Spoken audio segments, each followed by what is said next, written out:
Hello and happy podcast day, Falcon Paladin. Thank you, Somicron. How is your podcast day going other than super cold? Okay, so I've had a very busy weekend. Hmm, Um, and I spent last night on the couch at my dad's place. that sounds uncomfortable and bad for your back. It wasn't great, but like I'm still only like 31. I'm not quite over the hill yet. I can take a night on the couch. It's okay. But the Good. problem was my dad's on holidays, right? And he's normally like me, where it's like up at 3 o'clock in the morning. Let's go. But Yes. he's on holidays, and so I was like, well, I gotta go home and do a lot of stuff. I got like 9 loads of washing to do, a podcast to do. So I like waited till like 6 o'clock in the morning, and he was still asleep. So I just like sent him a text and left, walked to the train station, and got on a train. Yeah, fair enough. I think that's the correct response. I think 6 a.m. is early, but yeah. Yeah, he didn't get up to like 7. I'm like, wow, you needed to sleep. Good thing I did What? not wake you. 7 a.m. Man, what a lazy day. Yeah, good for him. Mm-hmm. Um, Mm-hmm. but that meant I was on a train at 6:30 in the morning, right? Which Yeah. you always meet the best people on a train at 6:30 in the morning. Yeah, definitely. Yeah. So that was Almost as good as the people at 3 a.m. on the train. you know, I've done that. I used to when I lived with my dad. I would take the train in not at 3 a.m. because there are other trains at 3 a.m. Oh, I had to take a train at like 10 o'clock, get to the nearest train station to my work at like 11, and then I could take a taxi for like $15 to work and get there an hour early, or I could walk for 45 minutes and get there 15 minutes early not pay $15. and not pay $15. So, Right. I've done that, and they're just worse people at 11 o'clock at the train stations I was going to. Like 6:30 in the morning is not the nicest people, right? But most of the train is empty. They'll sit on the other end of the carriage, right? Yep, yep. I've at 11 been like, it's an empty train. You're sitting across from me. Why? you know? Make you uncomfortable. Uh It's huh. science. Yeah. Yep. Yep. So, and then I got home, and the cat here just was like, "Why do you smell like another cat? I'm not gonna leave you alone," because my dad has a little cat, and she was super cute, and I gave her cuddles like for 4 hours, Uh-huh. because Interesting. she's 15, so every time I see her, I'm like, this could be the Mm. last time. Certainly could. Yeah. Mm. Um, but yeah, but that's my podcast day. I mean, how about yours? I was going to start this with an enthusiastic conversation about Claire Obscura and how everything we think we know, we don't know. And then I saw you finish the game and said, oh, Falcon is not enthusiastic about this. Nope. yeah. But you can do your enthusiastic take on the game if you want. I will sit here quietly and listen. So obviously you play the game and you're under the impression that killing the paintress is the goal, and I really love that you kill the paintress and then you realize that, oh, that's not what was going on at all. I really Mm. love that, right? Like I liked all of Hmm. that, and so I said, I want you to kill the paintress by the next podcast. You finish the game by the next podcast. I haven't finished the game, so Oh! Oh! See, when you said I'd like you to kill the painters before the podcast, you thought I holy meant smokes! end I the need game. you. I need you to kill the painters before the next podcast. I thought that meant that I want you'd you to finished the end the game. game. No, Yeah. because like I told you, you were like, "Oh, is there more?" I'm like, "Yeah, there's more." And that's why they You get. said there were like 3.5 hours of cutscenes, and I was Wow. like, oh, okay. I said there was I like was an like, hour all and a right, half, an hour and a half. whatever. It was more than anticipated Uh, amount of cutscenes. Yes. I was also including when you get to like walk around Lumiere at night for like 5 minutes, and it's not a whole lot to do, but you get to do it. I Or get that. right, I was including that, which is about an hour to an hour and a half, depending how long you take. Yeah. Um, I was not expecting you to. Okay, I got flying. Beeline it to Lumiere and try to finish the game. I was not expecting you to do that. Well, here's what happened. I mean, for those of you that weren't there, Mm-hmm. we kill the paintress, Yep. and I'm like, huh, we did our goal.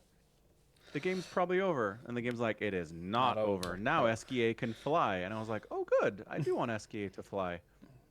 So I flew around the continent for a while. I went to a place and it's like, this is a super hard zone up on this flying island. I'm like, I don't want to do a super hard zone. And then I went somewhere and it's like, it's a flying casino. Holy shit. This sounds cool. So I went there and knocked on the door and nobody answered. And it let me knock again and nobody answered. And I knocked again and somebody inside was like, go away. Fuck you. And I was like, aw. Okay. And then I tried again and same thing happened. And I was like, but what? Because like the other casino in the Jestrel Village is like, you can't go in there either. You just get a Right. picto. And I was Yeah. like, okay, so they did this again? They're like, casino, fun. And then you show up and they're like, no. It's like, ah. So then I was like, time to finish the game. Okay. So I got the ability to fly, and I immediately went to like the nearest area where it's like you have to fly to get here. And I fought the boss, and it was like cool. I got some Luminar and whatever. It's like a little tiny little area. It's great. And then I was like, oh, I should camp and see what everyone thinks. And then I sat there going through and talking to everyone, and I'm like, oh, I just picked up side quests from the characters who are like, we can fly now. Lune would really like to go see the expedition where her parents died. Let's go do that. Oh. Right. That's weird. I did a camp after I did killing the Paintress. I did 2. That might be it. Maybe that was the second one. Fair Yeah, enough. Okay. Yeah. That would have helped. If they would have been like, hey, there's stuff we want to do, I would have been like, all right, let's do it. But they were just like, whatever. CL gave me a side quest as well. Did you go and kill, like, I think it was like there's a side quest to go and kill the 3rd Axon. So you get told about 3, and they're like, well, getting the 3rd one's really hard, so just get the east and the left one, and that's the she who controls truth with lies and the controller of dreams or whatever. Yeah.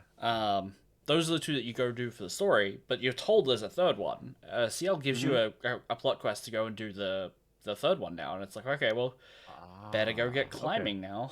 And yeah, if the game had given me a hook of any kind, I would have been like, cool, let's go. Okay. But it was just like, you can fly now, and I was like, okay. And then it was like, there's a hard zone and there's a casino I can't go in, and I'm mad now, so let's just move on. Okay. But yeah, it would have been nice to have some hooks, absolutely. Okay, so good to know. I mean, I've been like begging you to explore the world at every chance.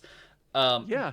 Do you not consider seeing all the zones and areas you can't get to by walking hooks for when you eventually do get flying? Like, does that? I felt hooked. I felt very hooked. Uh-huh. And then I went to one zone and I was like, I know what a red zone is. Those aren't fun. And then I went to a casino and got my hopes dashed to pieces. And I was like, that's not fun either. That's fair. All right, that's it. 2 strikes, you're out. So I suppose I could have given a 3rd strike, but I was like, I'm running out of time here. That's fair. That's fair. Yeah. Because I when you first come out of like the Forgotten Battlefield and you're in like the quarry area, there's this like ledge on your left that you can't get to. So I like beelined it to there, and sure enough, there's a hard boss that kicked my butt even on story mode, even with painted power. Which, by the way, I'm getting on story mode. Verso is doing on a counterattack 250,000 damage. It's nice.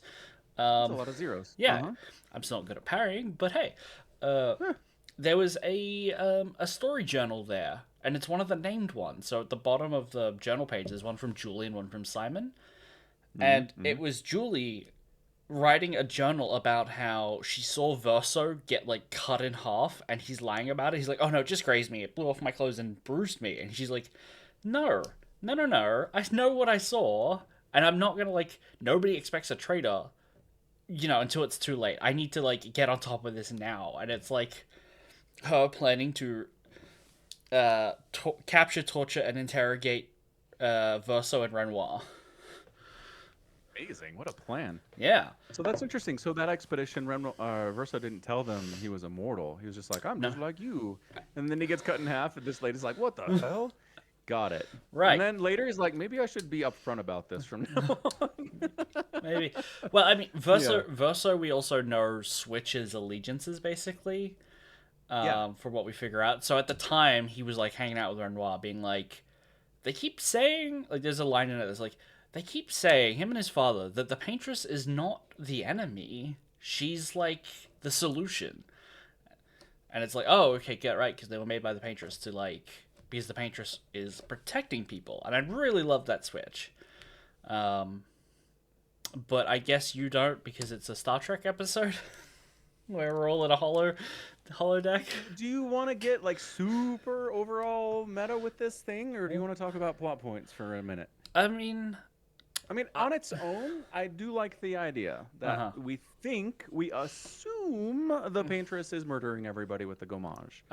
I do like that the reality is actually she's holding back the gommage. Right. And what you think you're seeing is not what you're seeing. That's cool. That's a good twist. I was okay with that. Yeah. Okay. Yeah. Great. Yep. It's a good one. I did listen to that stream where I thought you were just super mad at everyone and not saying hi to people. Because you looked really frustrated every time there was like another Renoir fight phase, and you're like, "Oh my god, this guy again." Yeah, that's accurate. it. That's my feelings about Renoir in a nutshell. That I feel like when you were talking about how you didn't like it because it's people going into like another world, but they're already in a fictional world. That it's just like getting stuck in the holodeck. I thought you were being a little unfair with like these characters being like, well, it's not just a holodeck; it's the last world created by their dead son that they're able to go it's and the live. last holodeck adventure that their dead son created. Yes, That's that's exactly what it is. I think holodeck is too generic a term. Like, this world gives us a little bit of hints about like they are painters and there's like the writers council or something. There's clearly something going on, but like the painting aspect of it, if you just ignore the detail, like that key detail that this is like a creative work, not like a simulation you just type up on a keyboard and be like, I want to go and be with Sherlock Holmes, Data, you know? I feel like it gives it a hard shake, you know? Oh, so you think if you had to go into the holodeck and like draw the characters in your holodeck story, it changes it? I think if you go into a very personal creation from your dead son, it should have a little more story weight than just like, well, it's a holodeck simulation they're stuck in. I think it's an unfair way of phrasing it, that's all. It's fine, you can feel that way, but... Yep. You don't have to. I mean... I'm not planning to convince you. I just think I'm just making the case for the game, that's all. No, I see where you're coming from. Yeah. I get that. I can see why you would say there's a little more emotional heft to the whole thing. But yeah, I've been thinking about it, and I don't know. I don't know why it bothers me so much. Did you hear me talk about St. Elmo's Fire on the stream? Yes, but I don't know what that is. Like, I've heard the words, but I don't know what it is. It's like an 80s TV show, like a drama, right? And it's this mysterious town, St. Elmo's something, and they're trying to solve these murders and stuff. Oh, and they're all in a snow globe. And the final episode of the show is it pans up from the town, and it's a snow globe, and there's this kid looking into the snow globe, imagining St. Elmo's and all the stuff that's happening. And it pissed people off. Yeah. And real quick, Yep.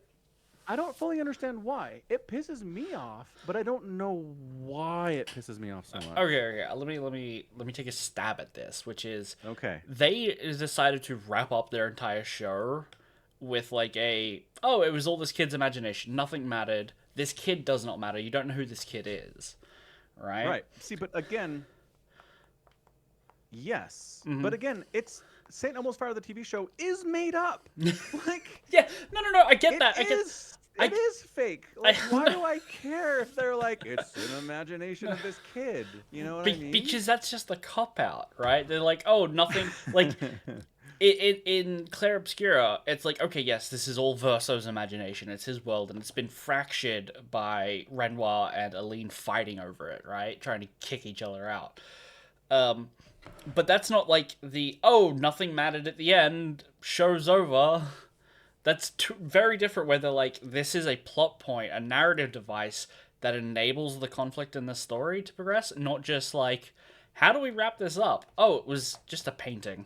Like, everyone gets out and that's the end, right? Like, what show was it? Was it Veronica Mars or something?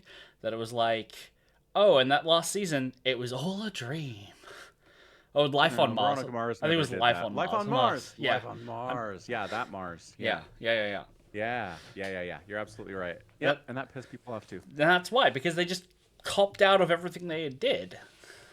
So you're saying if St. Elmo's Fire had been like, it's this kid's imagination, the town's in a snow globe in his imagination, But let's continue the story and keep telling the story of these people and wrap things up. Then it's I fine. if they make the kid an element of the show that matters, it's fine. If they're just like the kid's there, and then we just keep going, like every now and then we just look up to God inside of a gloom bubble, I think that's still weak, you know?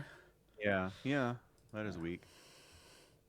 Okay, so you're saying because Because it's Aline it's and Renoir because it's an are interactive, actively participating in their snow globe right. It's and a having huge effects on it, uh-huh. then it's significantly different and better. Yes. Got it. Yeah.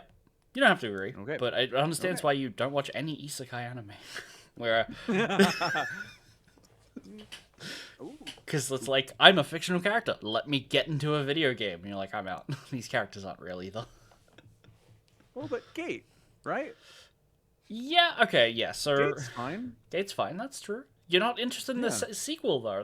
We're getting a sequel, and you're just like, I don't care. Well, I think they explored all the interesting stuff in Gate already. If there's something they want to do that's like, ooh, okay, I'm in. But like, there was no part in Gate where I was like, boy, howdy, I need a season 2 when I was done with it. But the season 2 is based on the Navy instead of the Army. Sounds like a cash grab. Awesome. Okay. Anywho. Yeah. Well, yeah. I guess just to play nitpick, that in that scenario, it's also they go to what is equivalently another planet, and those are real people that can come into our world. Like they can come back. It's not Sword Art Online, who you're literally trapped in a video game and you're surrounded by NPCs who will have no effect on your life once the game's over. You know. Yeah. Yeah. I don't know. Much like a small boy shaking a snow globe. Right. Yeah. And resetting everything. Yeah. Right. Anyway, I think the game's great. You don't have to love it, but I think it's good. I'm excited to finish it now that I know the ending. I was super worried because I'm sitting there watching you get frustrated, not being like, not dodging the creation, not dodging stuff, and Railgun's in there like, please use a gradient attack, and I'm like, he never uses gradient attacks. He won't even shoot. And I was like, I understand that you need to finish this because I totally worked out that I said, I need you to kill the paintress so we can talk about all this stuff. And you took that as end the game because that is what we thought the end the game was. And I was I was not going to tell you that in Twitch chat. I was not going to be that guy. I would have finished it anyway. I think I probably would have finished it regardless. I You was would- in. you I was would- too far in. You would have, but I would have gotten banned. Yeah. Right? Like that's a Maybe. Anywho, I don't know. Like, part of it's difficult because my feelings about the fact that they make you fight Renoir 3 times, and they're hard fights every time. Spoiler alert. They make you fight Renoir 3 times. And every time it's a hard fight, and I hate that guy. Is it 3 times at the end, like when you're back in Lumiere, or is it 3 times without the game that you're talking about? What do you mean? Yeah, so right before the paintress? Yeah. Oh, then you fight him 4 times then. you What? fight him with Gustav. You fight him. No, that's not me fighting. That's him showing up and kicking ass, and then we run away. Okay. Yeah. Oh! I did when they finally reveal that this painting is like, oh, it's got a piece of Verso's soul in it. I was like, what if Gustav is a piece of Verso that's been reincarnated and is like there to like raise and protect Mael, his little sister, and that's why when Gustav dies, another version of Verso shows up and feels like he fits right in. I feel like they haven't addressed that, but I feel like it makes sense. And it's like, oh, That's not. it's not addressed. It's not the attention. No, I've never. No. Nope. I feel like that's a thing. That's why Gustav feels like Verso feels so much like Gustav at the end. Like, well, not at the end, whole right at time the Yeah. beginning. I mean, like by the end, I mean the end of Gustav's life. And every time Renoir's in every time Verso's in a conversation with someone, and they say like 3 sentences, and he goes, Yeah. I'm like, Gustav, he's back. It's just like he's got the mannerisms. Like he's more confident than Gustav is, but like that's the only difference I can really think of between these two people. Yeah. Yeah. But you know, headcanon maybe, but I like it. I think it's good. I think it fits. It makes sense for why Verso shows up and like, oh, it's Gustav but with a scar. You know, it's his evil Yeah, twin with a and goatee. white streaks in his hair. Yeah. Yeah. I was convinced for a while it was just older Gustav. Like some Oh. time travel shenanigans were Okay. happening. Absolutely. Yeah. That but would that would be cool. It would be. I mean, I don't like time travel, but sure. Right. Okay, so would you play a sequel to this game where you get to find out like what the writers did to trick Alicia into like starting a fire? And Nope. because are you afraid you would have to jump into a writer's world and nothing in there would matter either? No. Here's the other thing about the game. Sure. There's a story being told in 2025 about trauma.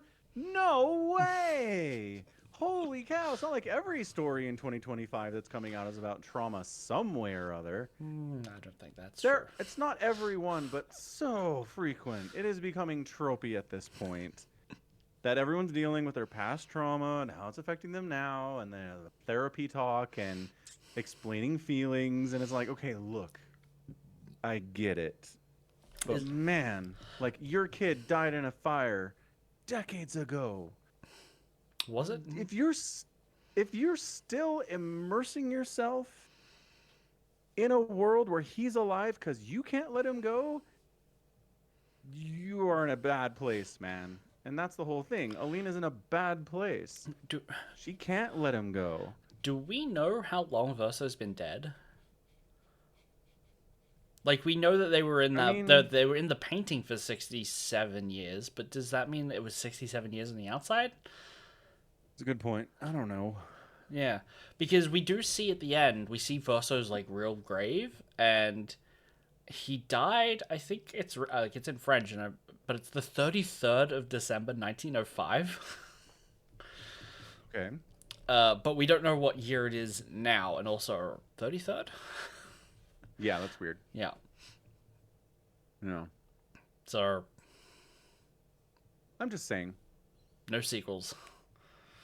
Not really. I mean, just the whole concept of like, we have two characters and they're both emotionally hurt and they both are making good points and neither one can really see the other person's side of it. And I was just like, okay.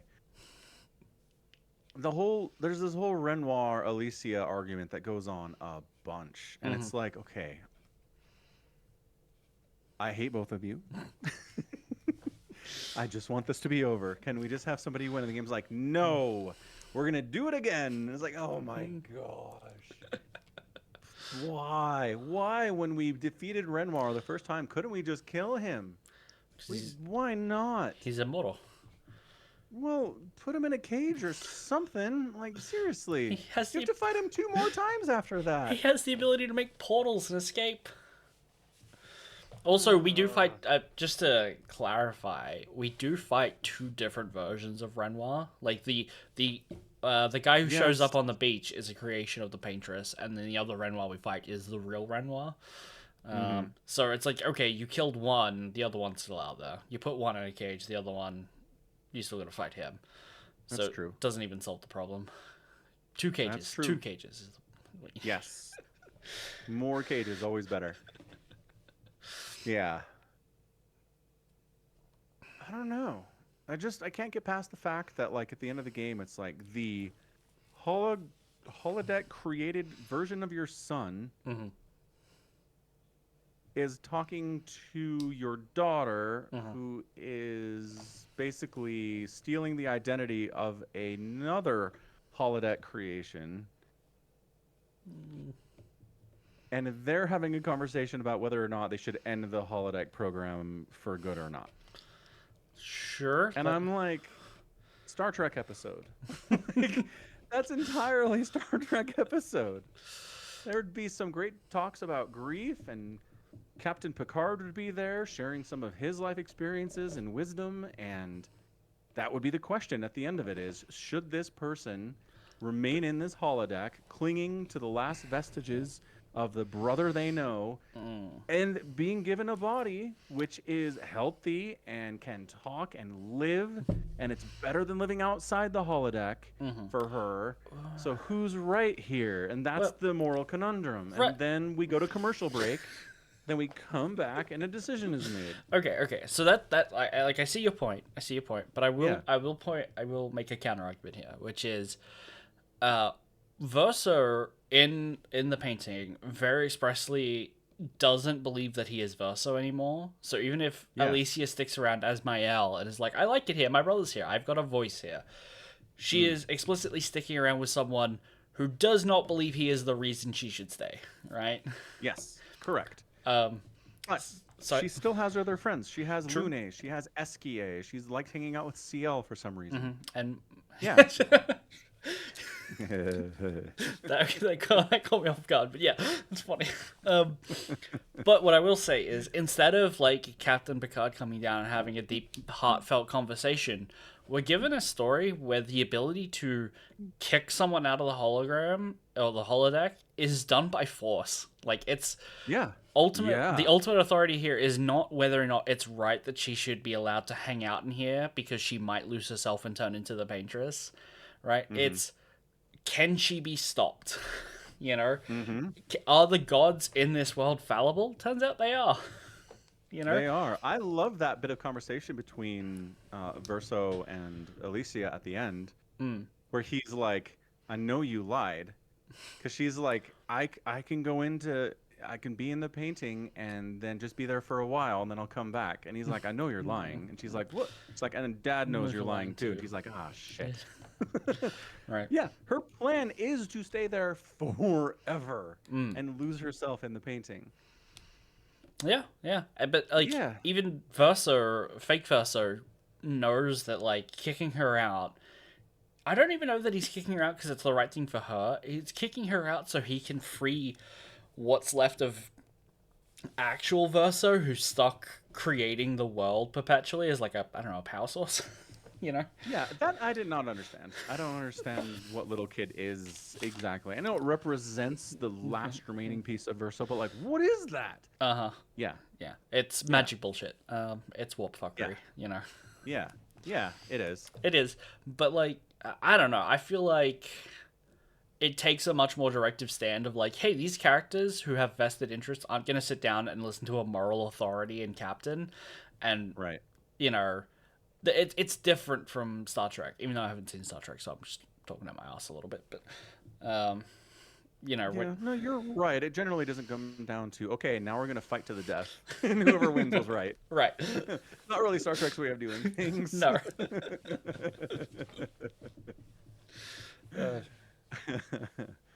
Yeah, and I'm gonna be honest. I was like, another fight. I was like this close to starting a poll that says, if there's another fight, does Falcon throw his headphones and walk away again? Like, I was like, I swear. But then they gave me 2 turns to her 1 turn, and I was like, oh, this is fine then. We can do this. I was kind of annoyed that like you hit her for like 30,000 damage. I'm like, she didn't have 30,000 HP.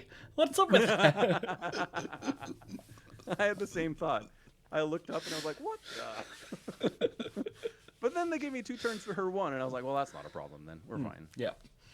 Yeah. Did you see me figure out the one Verso attack that's like the super fast double tap that I couldn't figure out when we first got it? Yeah. Yeah. I saw you. I have to use my thumb in the very middle of the space bar and go like super fast. If it's on the sides of the space bar, it doesn't register fast enough. Oh, okay. Yeah. I have. It's annoying. I it's have pretty good, but it's annoying. I have got. Oh, good. Yeah, but it is tricky. For me, Mael has 2 attacks like that. I don't remember which one of them's called because I ended up killing the Paintress with another one, which I assume you can only get as like if you talk to her enough times. It's called Gustav's Gommage. It's a special attack that she has, and it actually requires 3 taps. It's more. Oh, that's annoying. Yeah. I was given that, and then I promptly forgot it existed and did not put it in her skill bar. Okay, fair enough. Fair enough. Aw. So it's a 3 triple tap? It's a Ugh. 3. Yeah. Yeah, that's a lot. I don't like that. Mm-hmm. What does it do? Is it regular damage or fire or what? I think it's lightning. Yeah. It's lightning. Yeah. Okay. Which also Hmm. I saw you meme about the Yeah. the Damage bait types. the damage types where it's like fire and what was the other, ice was it at the top, Ice and earth and yeah, like yeah, yeah. lightning and drowning, and I'm like, I'm killing it with lightning. I'm using lightning everywhere. Right? There are no Yeah, maybe lightning it's- enemies. It's great. Right, that's fair. But for some reason, freaking Lune has an attack that's called High Damage Lightning, 5 attacks, and it's like 1,000, 1,000, 1,200, and I'm like, what world is this high damage game? So she has another attack that I use. My entire, you're gonna hate this. My Lune, you're gonna absolutely hate this. She uses Trebuchet, I think it's called, where every time she Sure. takes a free shot, she gets a random strain. Yeah, I saw that and I was like, I don't care. I'm glad someone's using it. I'm using it because she has an ability that if you have one stain of every type, she can deal 8 shots of extreme damage, but you need 1 lightning, 1 fire. So I just sit there going free shot, free shot, free shot, free shot until I've got 1 of each. And even with the damage cap, it attacks all enemies for 8 hits of extreme damage. So it's 80,000 damage to every enemy unless they're resistant to it, in which case 1 of the shots will be, because it does all damage types. Right. But it's a really useful thing, and like That is great. I got painted power, and I think she's doing like 250,000 to every enemy on the field using it. Not bad. It's not bad. Not bad at all. It's not bad. But yeah. Well, are you gonna go back and like explore the world a little bit? No, you just want to like move on to another game. I don't know. I'm on vacation this week, so like True. I can't play anything anyway. True. So I'll think about it. Okay. Yeah. Yeah. I might come back and be like, yeah, let's go back in and do some exploring. Ooh, do a new game plus, and this time just use CL and Minoko. Two-person party. Well, Yeah. don't put it on the hardest difficulty, obviously. But like new game Oh. plus, keep your levels, keep your pictos, stuff like that. You know. Freaking CL. I don't like her because all she does is come in and do like, I'm emotionally wise. I'm like, do you have a personality, CL? All she does is she's like, I know we're all hurting right now. Things that'll help us feel better. And it's like, CL, be a human being, please. She bangs Versa. Well, that's being a human being. Fair enough. Oh, dude, I was reading the subreddit before the pod. Uh-huh. And they're like, oh, SKA saying to CL, you're not a good swimmer. Oh, right. When you know, you know. And I was like, I never talked to CL. I don't know what you're talking about. Yeah, I don't... She tried to drown herself after her husband got gommaged, and SKA grabbed her and dumped her back on the shore of Lumiere. Oh, okay. That's how he knows her. And that's what the swimming quip is all about. Oh, okay. Dark. Yeah, okay. Yeah. So yeah, she's more interesting than I thought she was.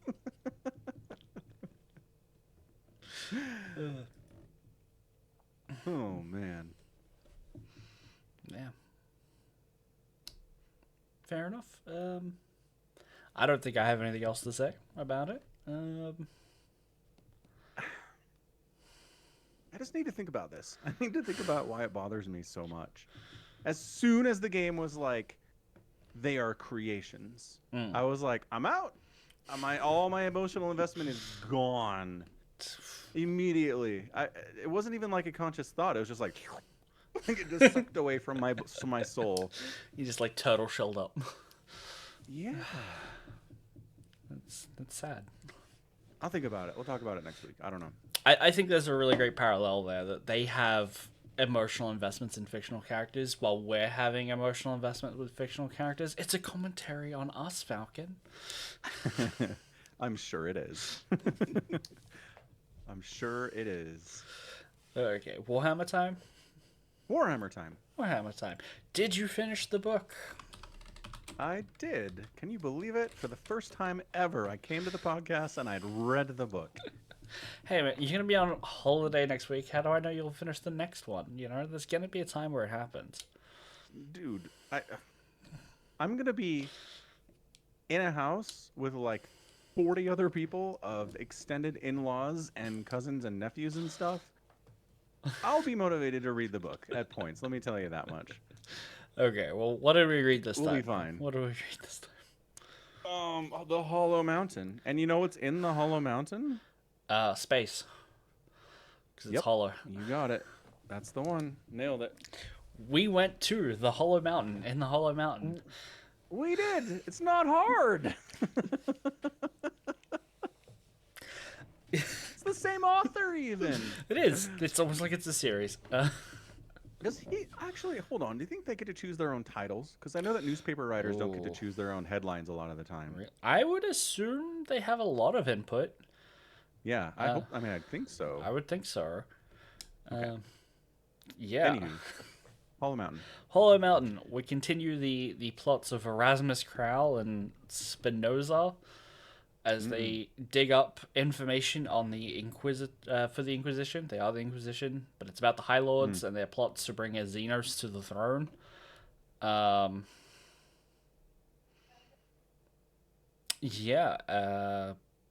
When does the book start? I really don't remember. It's like a couple days later or something. Yeah, it starts like maybe a week or two later because Spinoza's recovering and Crowell's recovering and Assassin Lady's recovering. Oh, right. Jahad? What's her name? That's an interesting one. Sazad. Something Ahad. Christ, what was her name? Why does the wiki not have her name?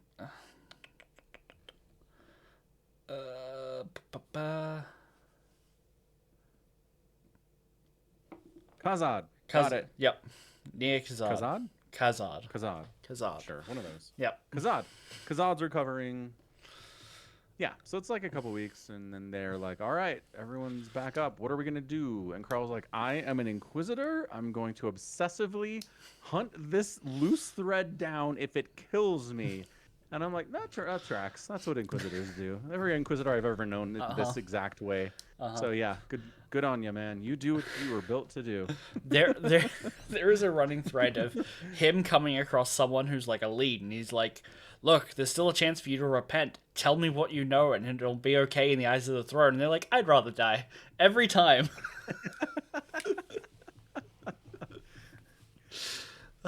Yeah, every time. Even with one of them, like he goes to the speaker of the Chartist captains. He goes to like their palace, which is called the Nexus Axiomatic, and it's this huge like, I don't know, logistics center for all of the merchant ships in the Imperium, right? And he gets tricked into killing like a human computer that they've got at the center of it. They're like, aha, yes. Do you think we want to live? Right. Right. Everyone would rather. That's a great moment. It is. Yeah. Everyone would rather die than tell this guy anything, and he still wanted just to work it out. And he figured, yeah, exactly. He gets there anyway. Like, holy crap, Inquisitor of the Year. Like, do they have award ceremonies? Well, maybe they do. I'm just saying it'd be fun. Like, you just set up some kind of audience hall on Terra, and you fly in the top, the people who are nominated for Inquisitor of the Year, and you tell everybody what they did and how impressive they are, and then they get a badge or something. It'd be great. And then, because everyone knows what they did, you have to mind wipe everyone. Yes, correct. It's an important part of the ceremony. So he goes to... There's a couple of leads that get chased down. One is he goes to the Nexus Axiomatic looking for whoever routed the ship that was carrying the Xenos in the first book. Yeah, should we cover exactly what the plan was from the first book? Sure, go for it. So the High Lords of Terra, some of them are like, the Golden Throne is malfunctioning in ways we are concerned about. None of us know how to fix it because we're just people. we should find an expert on this to see how to fix it. Who's been around for a really long time? The Drukari have been around for a really long time. Let's negotiate with them and find a guy who's willing to come in and take a look at it and give us a consult. Well, okay. So they smuggle in a Drukari. He gets all bloodlusty and murders 1,000 people, attracts the attention of the Inquisitor. Crawl gets probably murdered, and it doesn't work. There you go. That is broadly speaking the story that's presented in the first book. We're given additional details in this book, which is the deal didn't need this Drukari to come to Terra. He just kind of demanded it and then couldn't keep it in his pants when he got here. Right? How was he not going to come to Terra? How was this going to work? Well, that's what we left with. They were going to take pictures of the throne and be like, so here's how it looks. See that little sparking over there? We're worried about that. So that is a little sparking. We're shown electrical cables the size of Titans. It's a little spark, yeah. No, but like at the end of this book, we're shown that or told that like something is being taken to the Drukari as part of a trade. Like they're selling them something in exchange for parts, maybe. But whatever it is, the Leopold Frank is his name. What's his name? Leops Frank.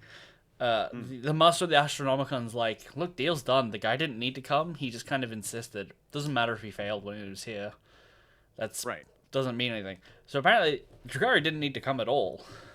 Which is insane. Like, you're running this whole scheme, and you're like, the Drukari doesn't need to come to Terra. He was pretty insistent. I guess so he can show up and put everything at risk. That's cool. He can get within spitting distance of the throne. That's fine. Like, what the hell? That makes no sense to me at all. Sometimes people, when you come to a negotiation, just have this is a deal breaker, and you need, like, I want to come. That's part of the agreement. You gotta work around it, you know? I guess. I hope that was the case, because otherwise, man. What are they doing? Yeah. Spinoza runs down a lead, looking into the orders that were given by the previous Inquisitor, who's now dead, the one that gets briefly mentioned in the first book. And she gets to dress up as an Arbites and infiltrate the Arbites place, which I thought that was neat. We get a little... That was fun. While they're both doing these investigations, something happens, and then there's global uprising. And the Inquisitorum sends out an all-hands-on-deck message being like, drop everything you're working on right now. Something really bad is going down. Yeah. So Spinoza bounces. Krau goes, I'll get to it. And that's when we get to their citadel. I can't remember what they call it. They're like... fortress. Yeah. I can't remember what it's called either.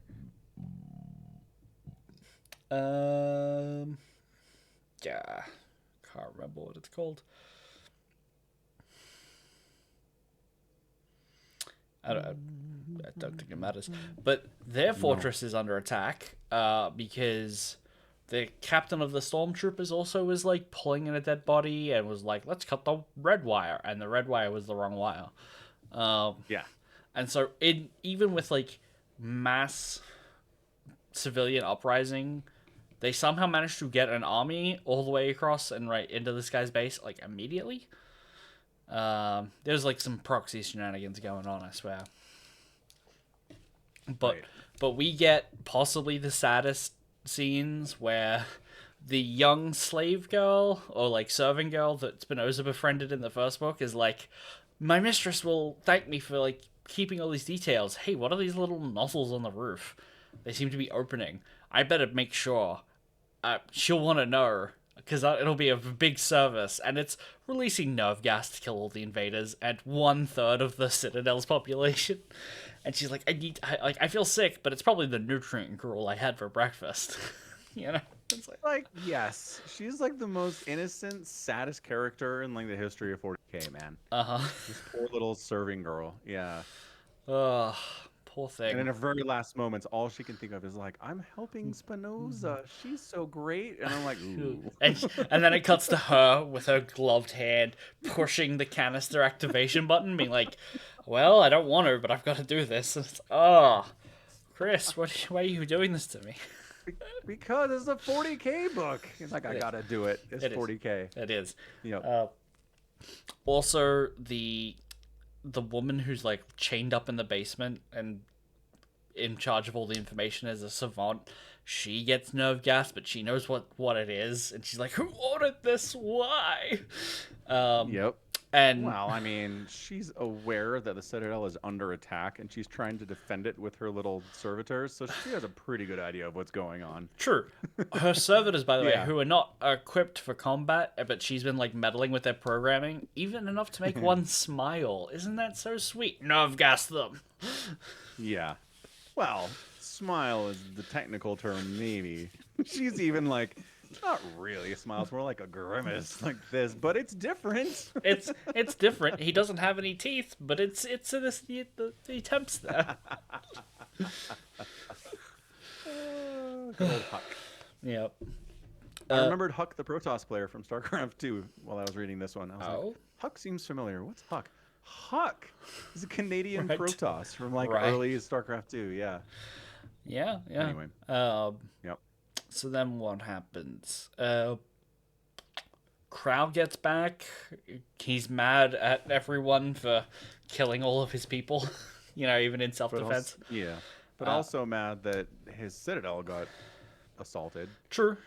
Yeah, he is slowly going crazy at this point. We're given like lots of little tidbits where he's not sleeping and he's like, oh, he's definitely on the stims to stay awake and like do things.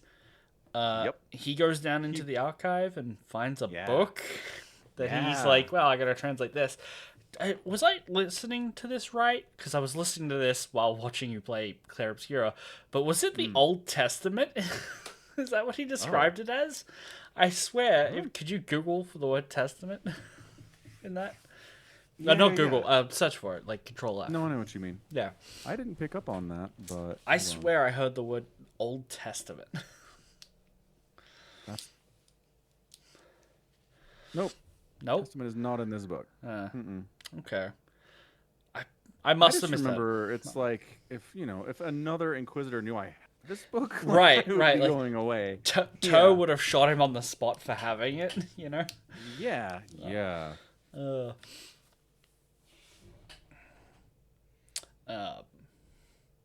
I like I swear this is the second time I've listened to this book, and I'm still not entirely confident on what that book did for him. But he's like neither. he studies it, and then he's like, "Oh, I know where we need to go." After they get Spinoza to try and like call back to Rassilor, like, "Hey, you were an inside plant from the enemy. Why don't you try making contact again?" And they do, and all they get back is like screams. Right. And he's like, yes, the screams. I know what this means. And I'm like, what? What do you mean? Yeah. Right. So I don't know what the book had to do with it. But they go to the Hollow Mountain, and that's where we get the name, the Hollow Mountain.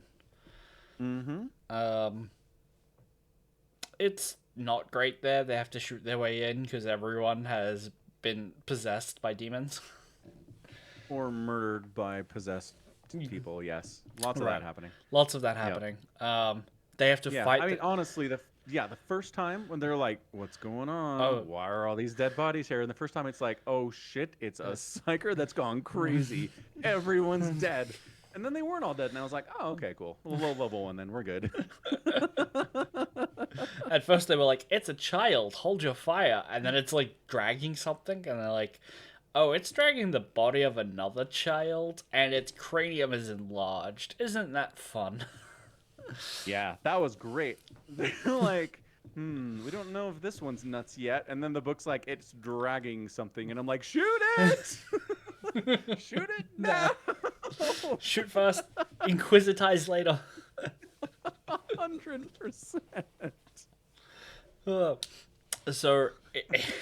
in the oppressive darkness and active warp rupture, Crow goes fully insane. Gorgias agrees, which we haven't talked about Gorgias before. He's this friendly little servo skull that they have. Well, friendly is an interesting term for him. He's friendly in 40k standards. Oh, okay. You He's just usually just like bossing people around and screaming what they need to do. which is usually to burn the heretics. Yeah. Yeah, Like, yeah, or something is heretical or not. He's very good at determining this. Yeah. Right. Yeah. Crowl is actively going crazy. Spinoza brings up the point that this is the Hollow Mountain. This is the Emperor's light. We need to like put aside our prey and get some actual reinforcements to secure this place. This place is hugely important. And Crowl goes, no. No. My mission is more important, and she's like, "Oh boy, this guy." Which feels like a very inquisitive thing to do. Be like, no, my fight, like my specific objectives. It's the real big picture that we're going for here. Oh, undoubtedly. yeah. Yeah, like I said, he's acting like every Inquisitor I've ever read in the entire history of my reading about 40k. Yes. Yeah. So they split up, and he's kind of grumpy about it. He eventually finds Leop Frank, the master of the Astronomicon. And he would rather die than tell him anything. Surprise! Yeah. Surprise. Spinoza turns out her Crozius Arcanum, that she got gifted from the Space Marines, the Imperial Fist, is also maybe it's a big stick. It's a staff that she hits. Yeah. The chapter master, right? I think it was not the chapter master. It was the chaplain. The chaplain gave it to her. That's right. Yeah. All right. Yeah. It's also it has like beacons in it. In case of emergency, press button. Summon a squad of Space Marines, which pretty good. I really enjoyed the Space Marines in this. They feel really strong and powerful, and there's only 10 of them, and they're only at the end of the book. But they do feel a little Deus Ex Machina, where it's like, and then they push the summon Space Marine button, you know? They did, and the Space Marines beat the hell out of everyone inside. Mm-hmm. Yeah, but I mean, that's what they are. Yeah. I mean, it's the difference between reading this kind of stuff versus reading a Space Marine book, where it's like Space Marines are doing stuff, but they're always doing this stuff, and it feels normal. Right. And if you haven't read a Space Marine book in a while, it's just regular people doing stuff, and then it's like, and then 10 Space Marines showed up. It's like, oh, paradigm shifted. Wow. Right. And it feels a lot more momentous than when you're reading a whole book about them doing stuff. Right. Yeah, so you're right. It feels Deus Exy, but I liked it. I was like, it's good to have Space Marines around again. They are sure emotionally stunted, aren't they? Hey, they praised that one guy for being alive in here after 5.5 hours. So like, they did, and he saved one of their lives. It was cool. Yeah. They also, the moment everything was done, left and were like, Terra's burning. Like, we've got other things to do that are also high priority. Yeah. So Crowl ends up killing the High Lord of Terra, because he's like, this can be contained. We don't need to call in reinforcements. And it's like, this is not a paradigm shift or whatever. Like, this is a huge event. Whatever this wound thing is, it's killing people. And he ends up saving Nia Khazad instead of the High Lord, because warrior bonds, Yeah, well, and it's because the author's like, we spent the whole book making Crawl into kind of a total psychopath, so we need to redeem him a tiny bit here and save the person that's not that's not the target of his investigation. Mm-hmm. Yeah, a little bit. Yeah. So in his conversation with Leop Frank, we do get a line to actually. I want to give me uno momento, por favor.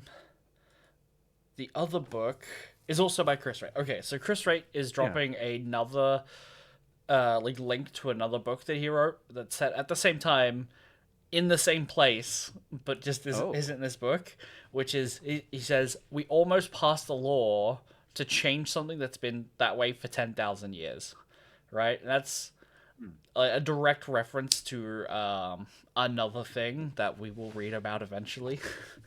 Okay. But I did tell you about this off street. I think it was before or during StarCraft we were talking about it.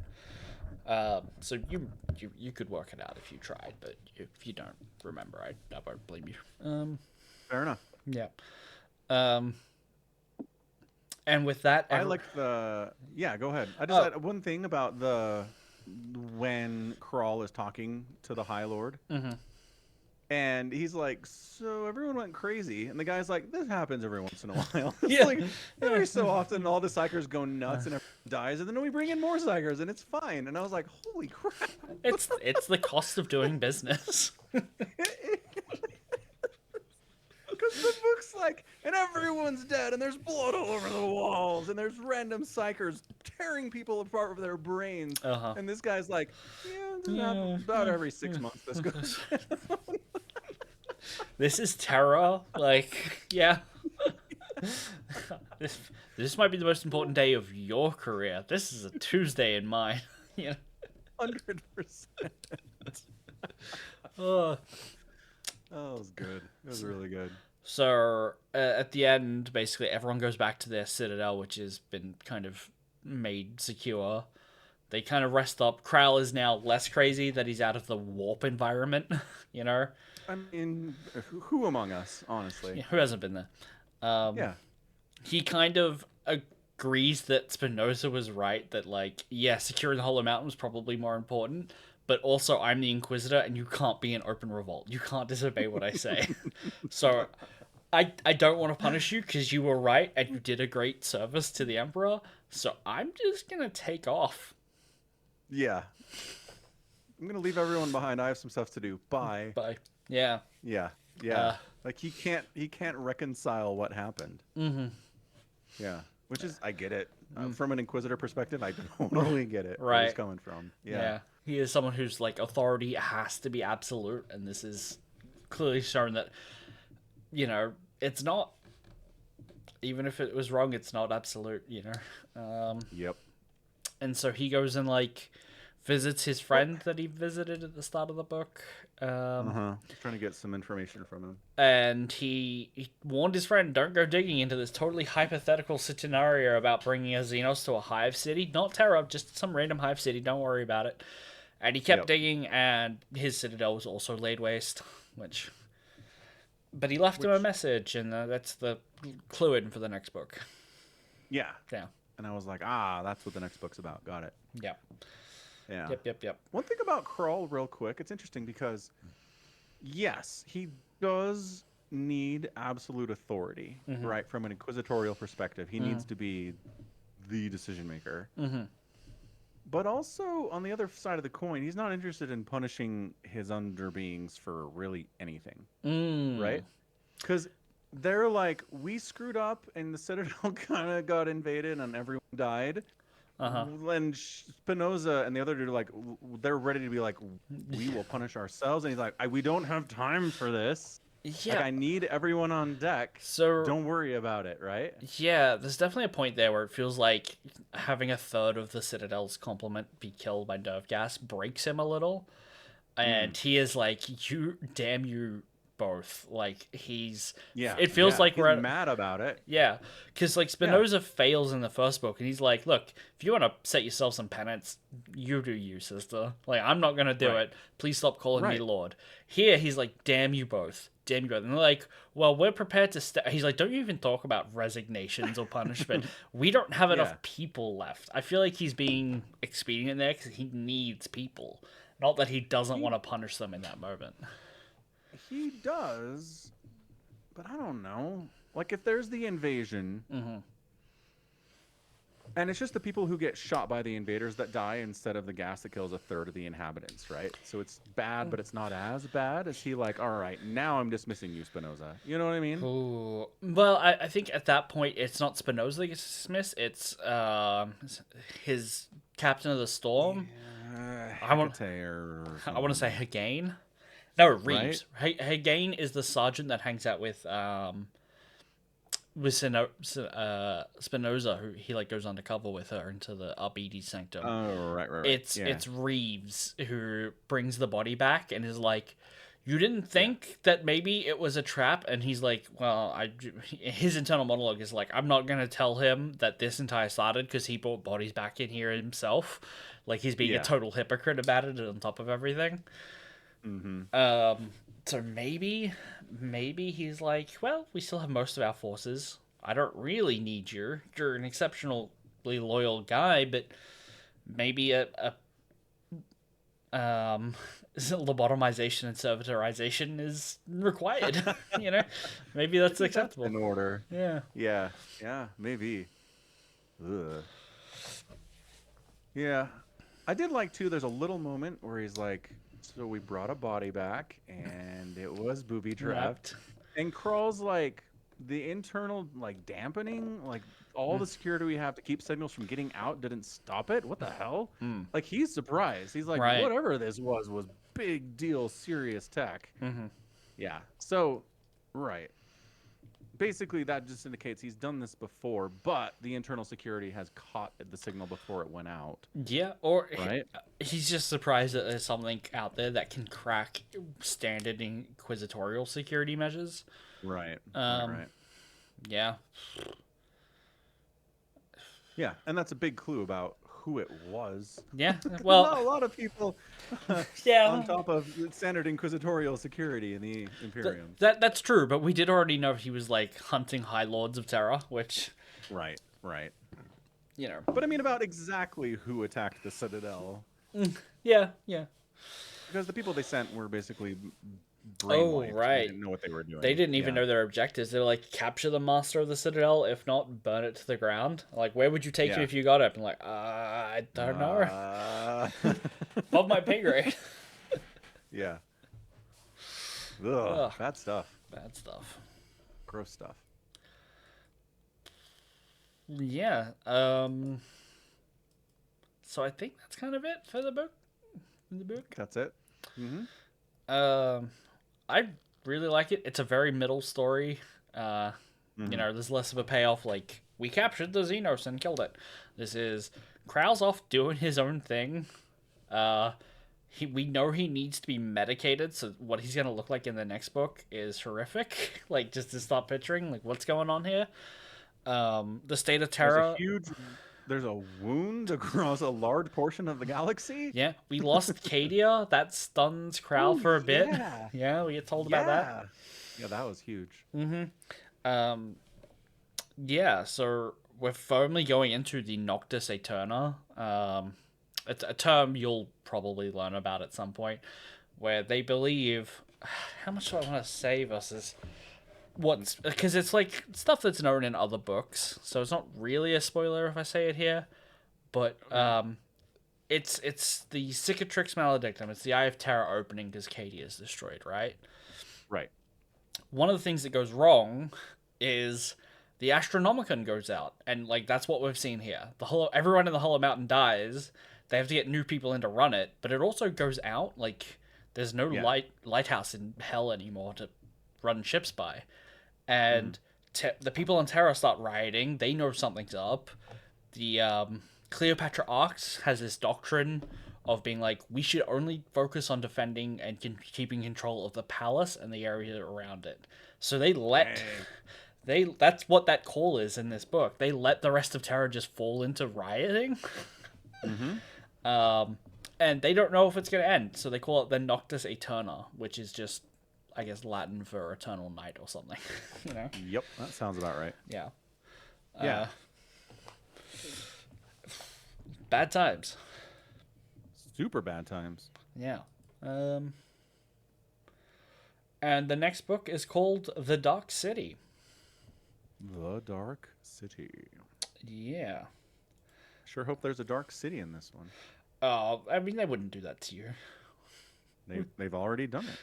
They would do it again. We saw the Carrion Throne. Well, we saw someone call it the Carrion Throne. That's close enough, Falcon. That's close enough. I mean, you know what the Dark City is, right? I'm gonna say nope. The one like under the throne room where No. Vulcan was running around? Nah, that's not the Dark City. Oh, okay. But that's a good guess. I like that. A good guess. It's a good guess. All right.